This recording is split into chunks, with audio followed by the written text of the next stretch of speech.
আপনি কি কখনো গভীর রাতে জেগে চারপাশের নিস্তব্ধতায় নিজের হৃদস্পন্দন শুনতে শুনতে ভেবেছেন কেন কেন আজ ফিলিস্তিনের শিশুর কান্না আমাদের অন্তরকে আগের মতো কাঁপিয়ে দেয় না কেন সিরিয়ার ধ্বংসস্তূপ বা উইঘুরের আর্তনাদ আমাদের কাছে শুধুমাত্র একটি খবরের শিরোনাম কেন জি উম্মাহ একদিন জ্ঞানের আলোয় পুরো পৃথিবীকে আলোকিত করেছিল আজ তারা অজ্ঞতার অন্ধকারে নিমজ্জিত যে জাতি ছিল ন্যায় বিচারের প্রতীক আজ তারা নিজেদের মধ্যেই সংঘাতে লিপ্ত এই প্রশ্নগুলো কি আপনাকেও তাড়া করে ফেরে যদি উত্তর হ্যাঁ হয় তবে আজকের এই সফর আপনার জন্য আজ আমরা কোনো সাধারণ আলোচনা করব না বরং আমরা সময়ের চাকাকে ঘুরিয়ে এক দীর্ঘ সফরে বের হব আমরা ফিরে যাব সেই সোনালী অতীতে যখন ঈমানের শক্তিতে বলিয়ান একদল মানুষ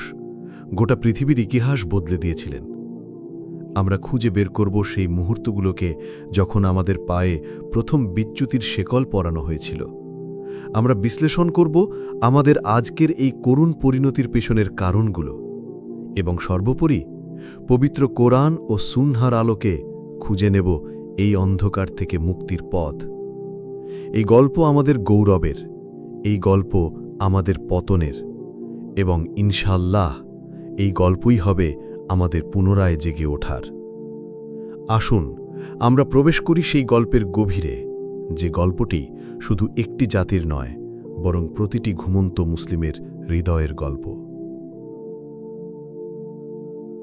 মধ্যরাতের নিস্তব্ধতা চিরে ভেসে আসছে এক বৃদ্ধের ফিসফিসানি কায়রোর এক প্রাচীন মসজিদের এক কোণে জীর্ণ এক জায়নামাজে বসে আছেন শেখ আব্দুল হাকিম তার দীর্ঘ সাদা দাড়ি বেয়ে গড়িয়ে পড়ছে অশ্রুর ফোঁটা তার সামনে খোলা রয়েছে পবিত্র কোরআন যার পাতাগুলো বহু বছরের ব্যবহারে মলিন হয়ে গেছে তিনি শুধু পড়ছেন না বরং প্রতিটি আয়াতের সাথে কথা বলছেন নিজের উম্মার জন্য আল্লাহর দরবারে আরজি পেশ করছেন মসজিদের অন্য প্রান্তে এক যুবক নাম তার খালিদ সে আধুনিক শিক্ষায় শিক্ষিত চোখে তার পৃথিবীর তাবৎ জ্ঞানার্জনের নেশা কিন্তু তার অন্তরে এক তীব্র শূন্যতা সে আজ এশার নামাজ পড়তে এসেছিল কিন্তু শেখ আব্দুল হাকিমের কান্না ভেজা মুনাজাত শুনে সে আর উঠতে পারেনি সে দেখছে ফিলিস্তিনের শিশুদের রক্তাক্ত দেহ সিরিয়ার ধ্বংসস্তূপ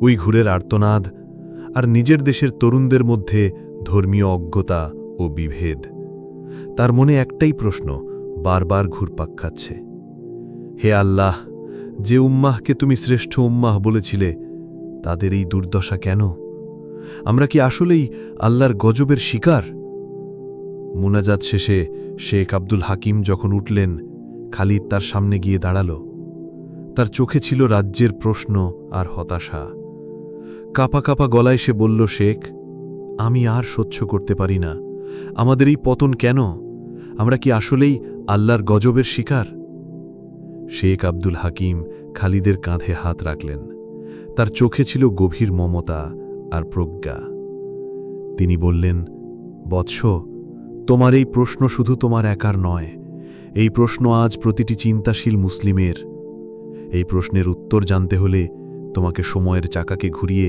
অনেক পেছনে যেতে হবে বসো আমি তোমাকে এক দীর্ঘ গল্প শোনাব এই গল্প আমাদের গৌরবের আমাদের বিচ্যুতির আমাদের পতনের এবং ইনশাআল্লাহ এই গল্পই হবে আমাদের পুনরায় জেগে ওঠার সেই রাতে মসজিদের শান্ত ও পবিত্র পরিবেশে শেখ আব্দুল হাকিম শুরু করলেন সেই মহাকাব্যিক গল্প খালিদ চোখ বন্ধ করো আর আমার সাথে কল্পনা করো শেখ আব্দুল হাকিম বলতে শুরু করলেন কল্পনা করো এক সময়ের যখন পৃথিবী ডুবে ছিল জাহেলিয়তের গভীর অন্ধকারে গোত্রে গোত্রে হানাহানি কন্যা সন্তানকে জীবন্ত পুঁতে ফেলা দুর্বলের ওপর সবলের অত্যাচার মূর্তি পূজা আর অনাচারের এক বিভৎস চিত্র ছিল চারদিকে সেই ঘোর অমানিসার বুকে আল্লাহ পাঠালেন তার সর্বশ্রেষ্ঠ রহমত আমাদের প্রিয় নবী মুহাম্মদ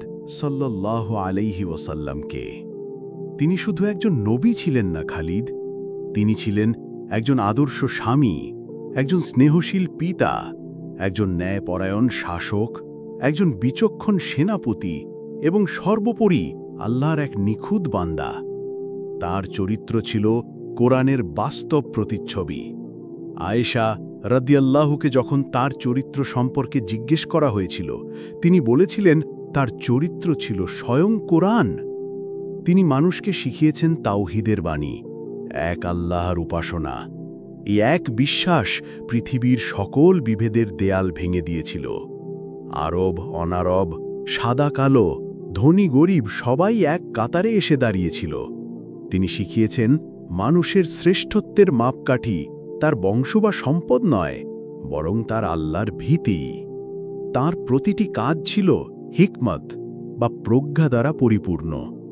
তিনি যখন কথা বলতেন তখন মুক্তা ঝরত, তিনি যখন হাসতেন তখন চারপাশ আলোকিত হয়ে যেত, তিনি যখন কাঁদতেন তখন কঠিন হৃদয় গলে যেত। তিনি শত্রুকে ক্ষমা করে দিতেন, ক্ষুধার্তকে নিজের খাবার তুলে দিতেন, ইয়েতিমের মাথায় স্নেহের হাত বুলিয়ে দিতেন। মক্কা বিজয়ের দিন তিনি তার রক্তপিপাসু শত্রুদের যেভাবে ক্ষমা করেছিলেন, পৃথিবীর ইতিহাসে তার কোনো তুলনা নেই। তিনি ছিলেন রহমাতুল্লিল আলামিন, সমগ্র বিশ্ব জগতের জন্যে রহমত। আর সেই সূর্যের আলোয় আলোকিত হয়েছিলেন একদল মানুষ, যাদের আমরা সাহাবী বলে জানি। তারা ছিলেন এক একজন নক্ষত্র। তারা রাসূল সাল্লাল্লাহু আলাইহি ওয়াসাল্লামের কাছ থেকে সরাসরি শিক্ষা লাভ করেছেন এবং নিজেদের জীবনকে ইসলামের জন্য উৎসর্গ করে দিয়েছেন। যেমন আবু বকর রাদিয়াল্লাহু এর ঈমান। তিনি ছিলেন সিদ্দিক বা পরম সত্যবাদী। রাসূল সাল্লাল্লাহু আলাইহি ওয়াসাল্লাম যা বলতেন তিনি বিনা প্রশ্নে তা বিশ্বাস করতেন। মিরাজের ঘটনার পর যখন কাফেররা উপহাস করছিল, তখন আবু বকর রাদিয়াল্লাহু বলেছিলেন, যদি তিনি বলে থাকেন তবে তা ধ্রুব সত্য। রাসূলের ওফাতের পর যখন পুরো উম্মাহ শোকে বিহ্বল, তখন তিনি পাহাড়ের মতো অটল থেকে বলেছিলেন, যারা মুহাম্মদ সাল্লাল্লাহু আলাইহি ওয়াসাল্লামের ইবাদত করতে, তারা জেনে রাখো মুহাম্মদ সাল্লাল্লাহু আলাইহি ওয়াসাল্লাম মৃত্যুবরণ করেছেন। আর যারা আল্লাহর ইবাদত করতে, তারা জেনে রাখো আল্লাহ চিরঞ্জীব, তার মৃত্যু নেই। এই এক ভাষণে ছত্রভঙ্গ হয়ে যাওয়া উম্মাহ আবার ঐক্যবদ্ধ হয়েছিল। উমরের ন্যায় বিচার। ইসলামের পূর্বে যিনি ছিলেন কঠোর, ইসলাম গ্রহণের পর তিনি হয়ে গেলেন ন্যায় বিচারের প্রতীক। তাঁর শাসনামলে রাতের আধারে তিনি প্রজাদের অবস্থা দেখতে বের হতেন। এক রাতে তিনি এক তাঁবু থেকে শিশুদের কান্নার শব্দ শুনতে পেলেন। তিনি দেখলেন এক মা হাঁড়িতে শুধু পানি আর পাথর দিয়ে জাল দিচ্ছেন, কারণ তার কাছে বাচ্চাদের দেওয়ার মতো কোনো খাবার ছিল না। খলিফা উমর রাদিয়াল্লাহু এটা দেখে ছুটে গেলেন বাইতুল মাল বা রাষ্ট্রীয় কোষাগারে। নিজের কাঁধে করে আটার বস্তা বয়ে নিয়ে এলেন এবং নিজ হাতে রুটি বানিয়ে সেই পরিবারকে খাওয়ালেন। তিনি বলেছিলেন, ফুরাত নদীর তীরে যদি একটি কুকুরও না খেয়ে মারা যায়, তবে তার জন্যেও কেয়ামতের দিন ওমরকে জবাবদিহি করতে হবে। এই ছিল তাদের দায়িত্ববোধ। উসমান রাদিয়াল্লাহু এর লজ্জাশীলতা ও দানশীলতা। তিনি ছিলেন গানি বা ধনী, কিন্তু তার সম্পদ ছিল উম্মার জন্যে। তাবুকের যুদ্ধের সময়ে যখন মুসলিম বাহিনী চরম অর্থকষ্টে ছিল, তখন উসমান রাদিয়াল্লাহু একাই বাহিনীর 1/3 খরচ বহন করেন। তিনি বীরুর রুমা নামক কূপটি কিনে মুসলিমদের জন্য ওয়াকফ করে দেন। তার লজ্জাশীলতা এমন ছিল যে ফেরেশতারাও তাঁকে লজ্জা পেত। আলী রাজিয়াল্লাহু এর জ্ঞান ও বীরত্ব। তিনি ছিলেন জ্ঞানের দরজা।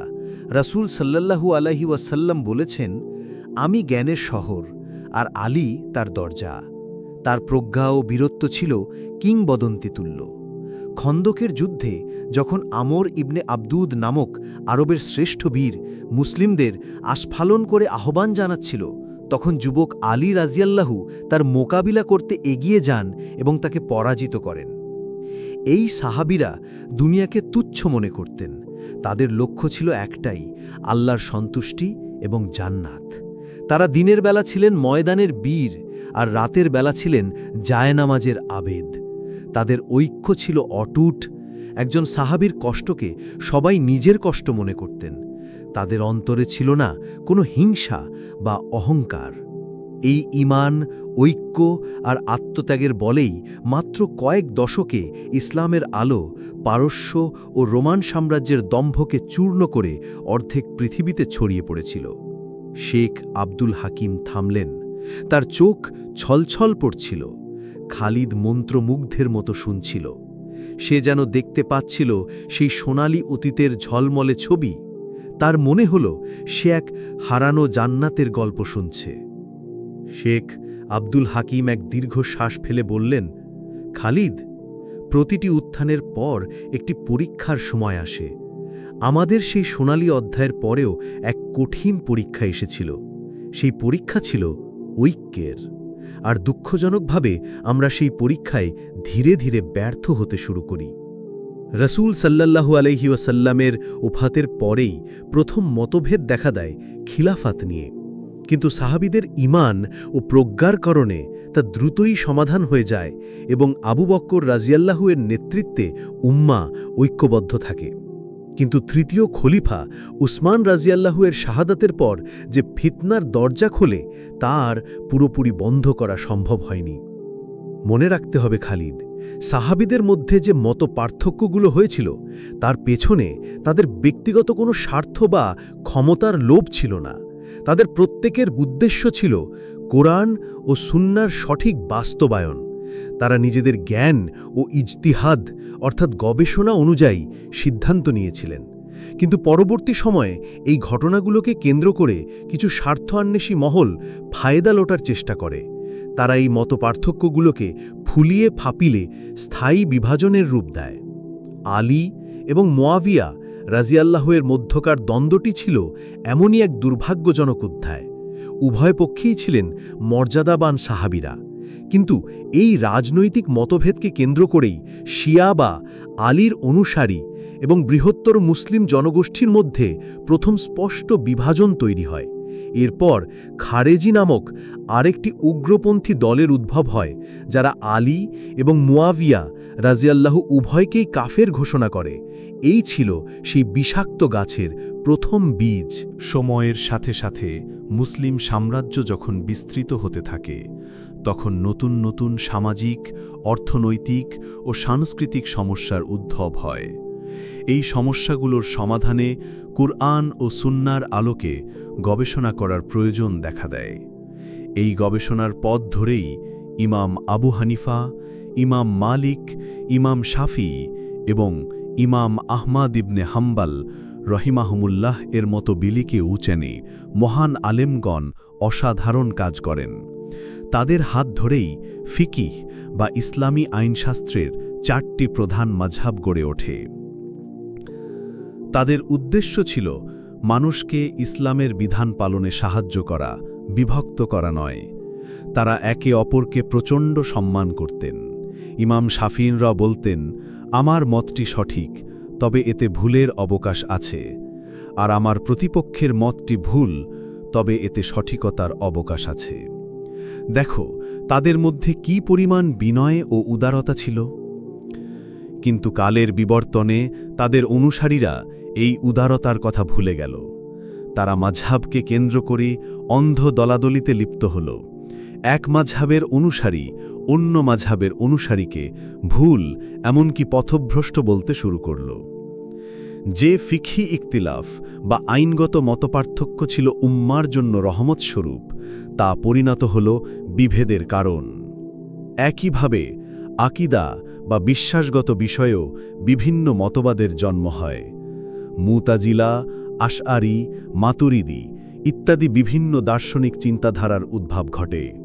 এই সূক্ষ্ম ও জটিল বিষয়গুলো সাধারণ মানুষের মধ্যে বিভেদ আরও বাড়িয়ে তোলে। মানুষ কুরআন ও সুন্নাহর সরল পথ থেকে সরে গিয়ে জটিল তর্কবিতর্কে জড়িয়ে পড়ে।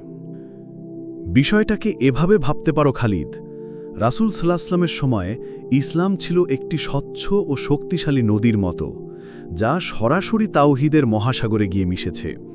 সময়ের সাথে সাথে সেই নদী থেকে সেচকার্যের সুবিধার জন্য কিছু খাল খনন করা হলো, যাতে নদীর পানি সবখানে পৌঁছাতে পারে।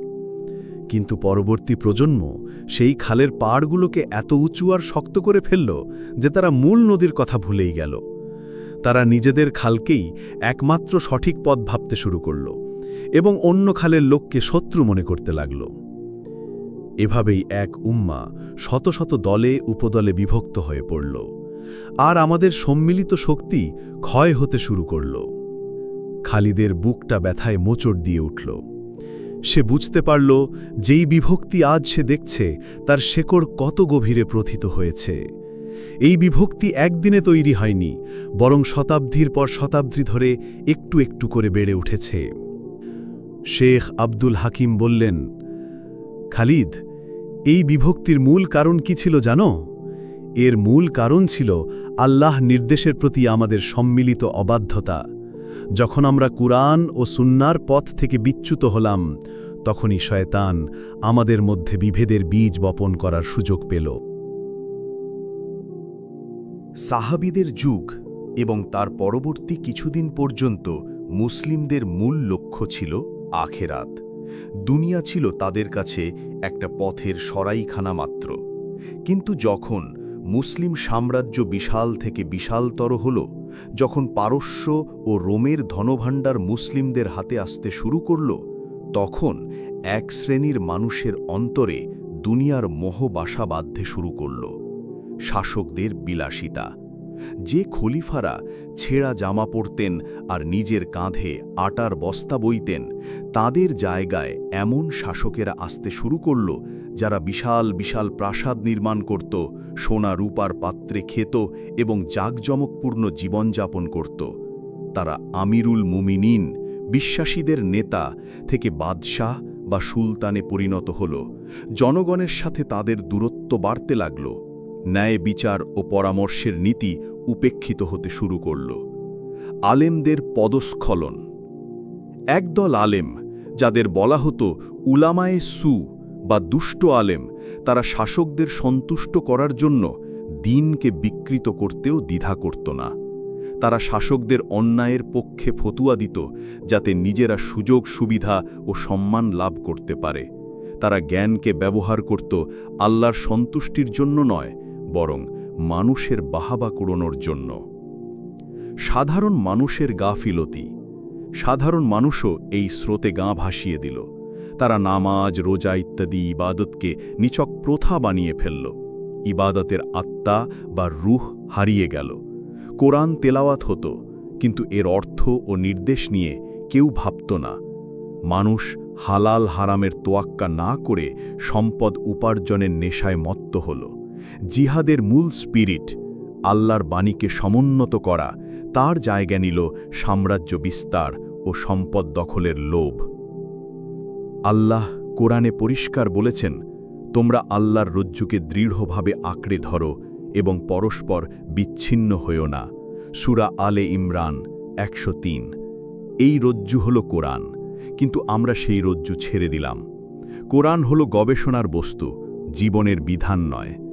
কোরআন পরিণত হল শুধু তেলাওয়াত, খতম আর তাবিজ কবজের কিতাবে।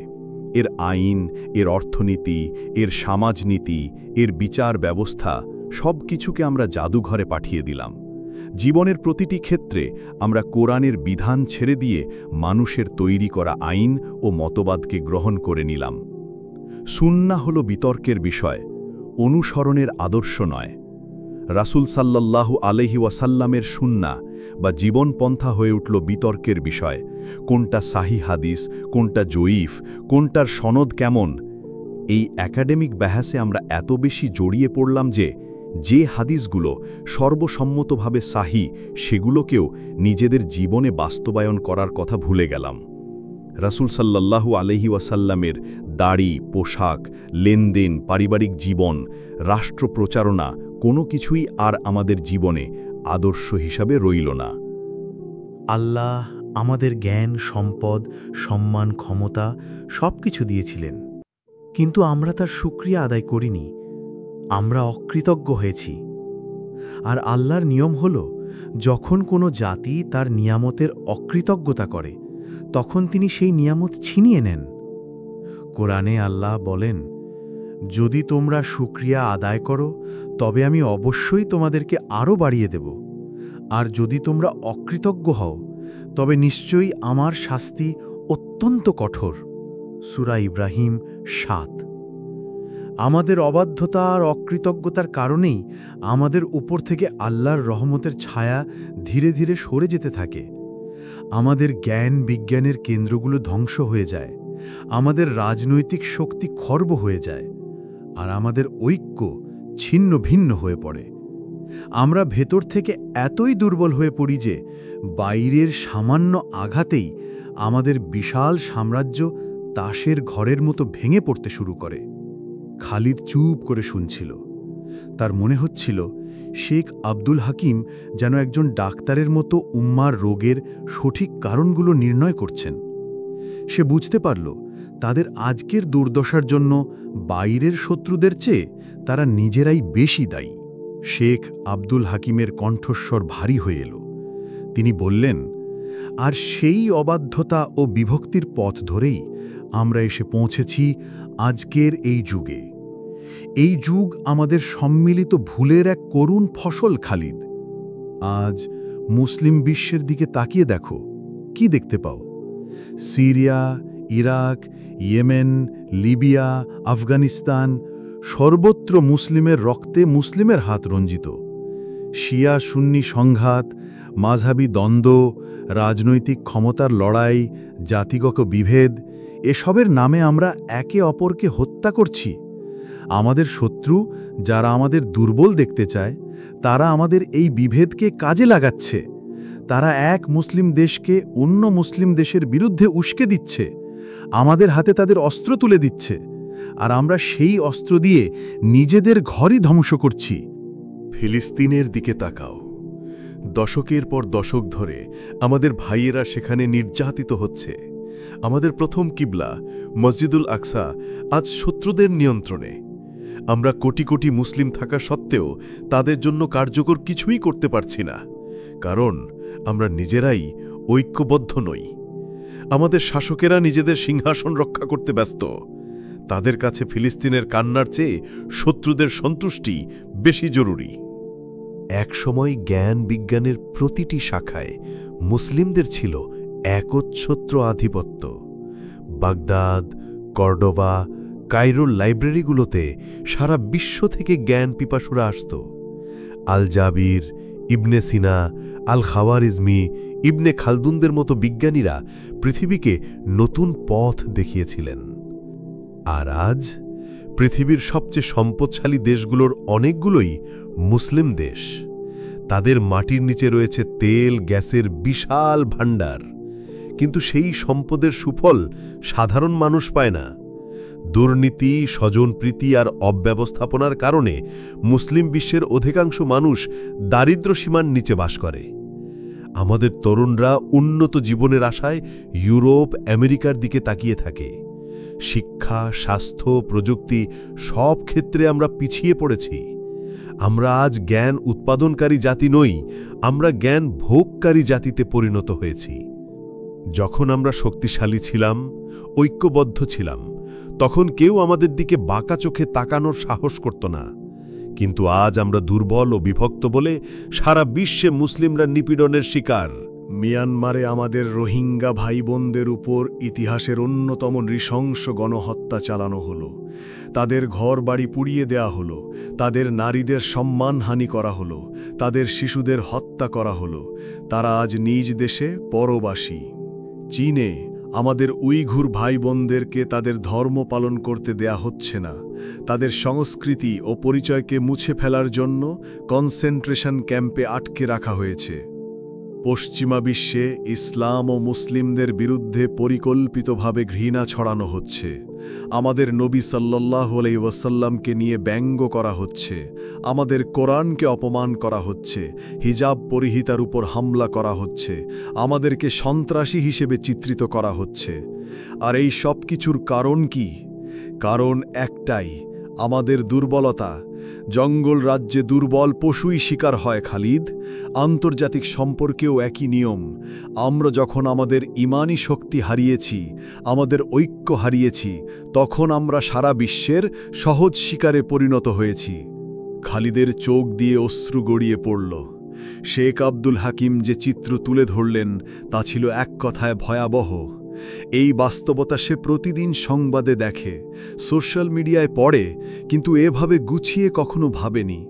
তার মনে হলো এক গভীর খাদের কিনারায় দাঁড়িয়ে আছে পুরো মুসলিম উম্মাহ। খালিদ হতাশ হয়ে বলল, শেখ, তাহলে কি আমাদের কোনো আশা নেই? আমরা কি এভাবেই ধ্বংস হয়ে যাব? শেখ আব্দুল হাকিম মুচকি হাসলেন। সেই হাসিতে ছিল গভীর ঈমানের ছাপ। তিনি বললেন, খালিদ, এখানেই একজন মুমিনের সাথে একজন নিরাশ ব্যক্তির পার্থক্য। একজন মুমিন কখনো হতাশ হয় না, কারণ সে জানে এই সব কিছুই আল্লাহর পরিকল্পনার অংশ। আর সবচেয়ে আশ্চর্যের বিষয় হল, আমাদের আজকের এই পরিস্থিতি সম্পর্কে আমাদের প্রিয় নবী সাল্লাল্লাহু আলাইহি ওয়াসাল্লাম 1400 বছর আগেই বলে গেছেন। হাদিসের কিতাবগুলো খুললে তুমি অবাক হয়ে যাবে খালিদ। রসুল সাল্লাল্লাহু আলাইহি ওয়াসাল্লাম এমন কিছু ভবিষ্যৎবাণী করে গেছেন যা আজ আমরা অক্ষরে অক্ষরে ফলে যেতে দেখছি। এগুলোকে বলা হয় আলামাতে কেয়ামত বা কেয়ামতের লক্ষণ। রসুল সাল্লাল্লাহু আলাইহি ওয়াসাল্লাম বলেছেন, এমন এক সময় আসবে যখন বিভিন্ন জাতি তোমাদের অর্থাৎ মুসলিমদের উপর এমনভাবে ঝাঁপিয়ে পড়বে যেমন ক্ষুধার্ত মানুষ খাবারের থালার উপর ঝাঁপিয়ে পড়ে। একজন সাহাবী জিজ্ঞেস করলেন, ইয়া রাসূলাল্লাহ, সেদিন কি আমরা সংখ্যায় কম হব? তিনি বললেন, না, বরং তোমরা সেদিন সংখ্যায় হবে অগণিত, কিন্তু তোমরা হবে স্রোতের ওপর ভেসে যাওয়া খড়কুটোর মতো দুর্বল। আল্লাহ তোমাদের শত্রুদের অন্তর থেকে তোমাদের ভয় তুলে নেবেন এবং তোমাদের অন্তরে ওয়াহান নিক্ষেপ করবেন। সাহাবীরা জিজ্ঞেস করলেন, ইয়া রাসূলাল্লাহ, ওয়াহান কি? তিনি বললেন, দুনিয়ার প্রতি ভালোবাসা এবং মৃত্যুকে অপছন্দ করা। আবু দাউদ। আজকের পরিস্থিতি কি ঠিক এমন নয় খালিদ? আমরা সংখ্যায় প্রায় 200 কোটি, কিন্তু আমাদের অবস্থা খড়কুটোর মতোই। আর আমাদের অন্তরে দুনিয়ার মোহ এবং মৃত্যুর ভয় এমনভাবে চেপে বসেছে যে আমরা অন্যায়ের বিরুদ্ধে দাঁড়ানোর সাহস পর্যন্ত হারিয়ে ফেলেছি। তিনি বলেছেন, আমার উম্মত 73টি দলে বিভক্ত হবে, একটি ছাড়া বাকি সবগুলোই জাহান্নামে যাবে। জিজ্ঞেস করা হলো, সেই মুক্তিপ্রাপ্ত দলটি কারা? তিনি বললেন, যারা আমার এবং আমার সাহাবীদের পথে চলবে। তিনি আরও বলেছেন, কিয়ামতের আগে হার্জ বেড়ে যাবে। সাহাবীরা জিজ্ঞেস করলেন, হার্জ কি? তিনি বললেন, হত্যা, হত্যা। বুখারী, মুসলিম। আজ মুসলিম বিশ্বে যে পরিমাণ অন্তর্দ্বন্দ্ব ও রক্তপাত হচ্ছে তা এই হাদিসেরই বাস্তব রূপ। অন্য একটি হাদিসে আছে, কিয়ামতের আগে দ্বীনি জ্ঞান উঠিয়ে নেওয়া হবে, অজ্ঞতা বেড়ে যাবে, জেনা ব্যভিচার ও মদ্যপান বৃদ্ধি পাবে। বুখারী। জ্ঞান উঠিয়ে নেওয়ার অর্থ এই নয় যে বইপত্র থাকবে না, বরং এর অর্থ হল সত্যিকারের জ্ঞানী আলেমদের সংখ্যা কমে যাবে এবং মানুষ মূর্খদেরকে নেতা হিসেবে গ্রহণ করবে। খালিদ, এই ভবিষ্যৎবাণীগুলো আমাদেরকে হতাশ করার জন্য বলা হয়নি, বরং এর কয়েকটি উদ্দেশ্য আছে। রসুল সাল্লাল্লাহু আলাইহি ওয়াসাল্লামের সত্যতার প্রমাণ। যখন আমরা দেখি তার বলা কথাগুলো শত শত বছর পর ফলে যাচ্ছে, তখন তার নবুয়তের ওপর আমাদের ঈমান আরও দৃঢ় হয়। সতর্কবার্তা। এই লক্ষণগুলো হলো রাস্তার সাইনবোর্ডের মতো, যা আমাদের বলছে যে আমরা ভুল পথে চলে এসেছি। এটা আমাদের জন্য এক সতর্কবার্তা, যাতে আমরা নিজেদেরকে সংশোধন করতে পারি। এবং পরীক্ষা। আল্লাহ দেখতে চান এই কঠিন পরিস্থিতিতেও কারা ঈমানের ওপর অটল থাকে, কারা হতাশ না হয়ে আল্লাহর ওপর ভরসা রাখে এবং সংশোধনের চেষ্টা করে। সুতরাং এই অন্ধকারাচ্ছন্ন পরিস্থিতি দেখে ভয় পাওয়ার কিছু নেই, বরং এটা বোঝার সময় যে আমরা কিয়ামতের কাছাকাছি এক পরীক্ষার যুগে বাস করছি, আর প্রতিটি পরীক্ষার পরেই থাকে ফলাফল। যারা এই পরীক্ষায় ধৈর্য ও ঈমানের সাথে উত্তীর্ণ হবে, তাদের জন্য রয়েছে মহা পুরস্কার। শেখ আব্দুল হাকিমের কথায় খালিদের মনের ভেতর এক নতুন আশার আলো জ্বলে উঠল।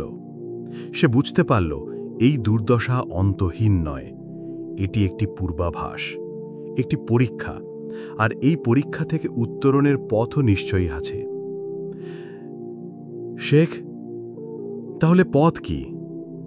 খালিদের কণ্ঠে এবার আর হতাশা ছিল না, ছিল মুক্তির পথ জানার তীব্র আকুতি। আমরা কিভাবে এই খাত থেকে উঠব? কিভাবে আমরা আমাদের হারানো গৌরব ফিরে পাব? শেখ আব্দুল হাকিম খালিদের দিকে তাকিয়ে প্রসন্ন হাসলেন। তিনি বললেন, আলহামদুলিল্লাহ। যখন কোনো অসুস্থ ব্যক্তি নিজের রোগ সম্পর্কে জানতে পারে এবং আরোগ্য লাভের জন্য ব্যাকুল হয়, তখনই তার চিকিৎসা শুরু করা সম্ভব। আমাদের উত্তরণের পথ কোনো জটিল বা রহস্যময় বিষয় নয় খালিদ। এর পথ আল্লাহ তাআলা কুরআনেই বাতলে দিয়েছেন এবং রসূল সাল্লাল্লাহু আলাইহি ওয়াসাল্লাম তার জীবনে দেখিয়ে গেছেন। এই পথ হল আল্লাহর দিকে ফিরে আসার পথ। আমাদের পতনের মূল কারণ ছিল আল্লাহর অবাধ্যতা। সুতরাং আমাদের উত্থানের প্রথম ধাপ হবে সেই অবাধ্যতার জন্য আন্তরিকভাবে অনুতপ্ত হওয়া এবং আল্লাহর কাছে ক্ষমা চাওয়া। আমাদের প্রত্যেককে নিজের পাপের জন্য তাওবা করতে হবে। যে নামাজ পড়ত না, তাকে নামাজের জন্য প্রতিজ্ঞাবদ্ধ হতে হবে। যে হারাম উপার্জন করত, তাকে তা ছেড়ে দিতে হবে। যে অন্যের উপর জুলুম করত, তাকে তার অধিকার ফিরিয়ে দিতে হবে। আমাদের প্রত্যেককে ব্যক্তিগতভাবে আল্লাহর সাথে সম্পর্ক ঠিক করতে হবে। আমাদের উম্মাহ হিসেবেও সম্মিলিতভাবে তওবা করতে হবে। আমাদের বিভক্তি, আমাদের গফিলতি, আমাদের দুনিয়ার মোহ, এই সব কিছুর জন্য আল্লাহর দরবারে কাঁদতে হবে। আমাদের বলতে হবে, হে আল্লাহ, আমরা ভুল করেছি, আমরা পথভ্রষ্ট হয়েছি। তুমি ছাড়া আমাদের ক্ষমা করার আর কেউ নেই। তুমি আমাদের ক্ষমা করে দাও, আমাদের উপর রহম করো। মনে রেখো খালেদ, তওবা মানে শুধু মুখে আস্তাগফিরুল্লাহ বলা নয়। তওবা হলো 3টি জিনিসের সমষ্টি। 1, পাপ কাজটিকে মন থেকে ঘৃণা করে পুরোপুরি ছেড়ে দেওয়া। 2, অতীতের ভুলের জন্য অনুতপ্ত হওয়া এবং ভবিষ্যতে সেই পাপে আর লিপ্ত না হওয়ার জন্য দৃঢ় প্রতিজ্ঞা করা। আমাদের সকল সমস্যার সমাধান রয়েছে কোরআন ও সুন্নাহর মধ্যে। আমাদের আবার সেই মূল উৎসের দিকে ফিরে যেতে হবে, কোরআনকে বোঝা ও মানা। আমাদের কোরআন পড়তে হবে শুধু সওয়াবের জন্য নয়, বরং বোঝার জন্য এবং জীবনে বাস্তবায়ন করার জন্য। কোরআনের অর্থনীতি, সমাজনীতি, বিচার ব্যবস্থা সব কিছু নিয়ে গবেষণা করতে হবে এবং সমসাময়িক জীবনে প্রয়োগের পথ বের করতে হবে। সুন্নাহকে ভালোবাসা ও অনুসরণ করা। রাসূল সাল্লাল্লাহু আলাইহি ওয়াসাল্লামের জীবনকে আমাদের আদর্শ বানাতে হবে। আমাদের ব্যক্তিগত জীবন থেকে শুরু করে সামাজিক ও রাষ্ট্রীয় জীবন, সব কিছুতে তার আদর্শকে ফিরিয়ে আনতে হবে। তার মতো ক্ষমাশীল, ন্যায়পরায়ণ, সাহসী ও আল্লাহ ভীরু হওয়ার চেষ্টা করতে হবে। শয়তানের সবচেয়ে বড় অস্ত্র হল বিভেদ। আমাদের এই অস্ত্রকে ভোঁতা করে দিতে হবে। মৌলিক বিষয়ে ঐক্য। আমাদের ফিকহি বা শাখাগত মতপার্থক্যকে সম্মান করতে শিখতে হবে এবং তাওহীদ, রিসালাত, আখিরাত, নামাজ, রোজা, হজ, যাকাত এই মৌলিক বিষয়গুলোর উপর ঐক্যবদ্ধ হতে হবে। লা ইলাহা ইল্লাল্লাহ এই এক কালিমার ভিত্তিতে সকল মুসলিমকে ভাই হিসেবে গ্রহণ করতে হবে। ছোটখাটো বিষয় নিয়ে বাড়াবাড়ি না করা। যে বিষয়গুলো নিয়ে ইমামদের মধ্যেই মতভেদ ছিল, সেইগুলো নিয়ে একে অপরকে পথভ্রষ্ট বা কাফের বলা বন্ধ করতে হবে। ভালোবাসার মাধ্যমে প্রজ্ঞার সাথে একে অপরকে সংশোধনের চেষ্টা করতে হবে, ঘৃণা ছড়িয়ে নয়। রাসূল সাল্লাল্লাহু আলাইহি ওয়াসাল্লাম বলেছেন, মুমিনরা পরস্পরের জন্য একটি প্রাচীরের মতো, যার এক অংশ অন্য অংশকে শক্তিশালী করে। আমাদের আবার সেই প্রাচীর হতে হবে। আমাদের দ্বীনি জ্ঞানের পাশাপাশি জাগতিক জ্ঞানেও পারদর্শী হতে হবে। আমাদের সন্তানদেরকে হাফেজ আলেমের পাশাপাশি ডাক্তার, ইঞ্জিনিয়ার, বিজ্ঞানী ও অর্থনীতিবিদ বানাতে হবে যারা নিজ নিজ ক্ষেত্রে সেরা হবে এবং ইসলামের নীতি অনুযায়ী কাজ করবে। এর সাথে প্রয়োজন তাসকিয়াতুন নফস বা আত্মার পরিশুদ্ধি।